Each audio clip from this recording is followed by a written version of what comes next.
On va aider des institutions culturelles, des théâtres, des monuments, grâce à un chatbot que nous développons chez Ascona. On donne une alternative, une nouvelle façon de visiter cette exposition.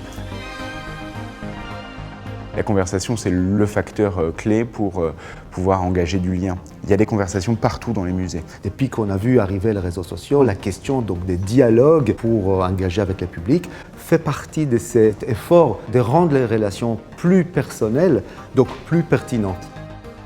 Là, nous, ce qu'on pense, c'est que la technologie, ça permet de prolonger ce type de conversation et d'avoir une conversation avec l'institution. Du coup, on a choisi d'essayer de voir qu'est-ce que ça donne d'implémenter un chatbot sur nos réseaux sociaux et sur nos sites internet. Avec le Grand Palais, on a voulu raconter une histoire à travers un personnage qu'on a voulu incarner. Betty, c'est une des anciennes gardiennes mythiques de ces grands palais. Elle a habité sur place pendant plus de 30 ans.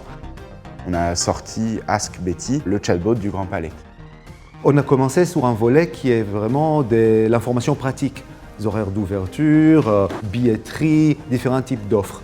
Il suffit de cliquer sur envoyer un message sur Facebook Messenger ou sur la bulle Messenger de leur site web pour commencer à rentrer en conversation avec ce chatbot. On a eu vraiment envie d'aller plus loin dans les usages, dans les interactions, dans l'engagement avec le public. Avec Roy et ses équipes, on s'est dit que l'idée, c'est de pouvoir créer des dispositifs qui viennent interagir avec les visiteurs dans les expositions. À l'occasion de l'exposition Rouge, on a créé un dispositif qui prend la forme d'un jeu.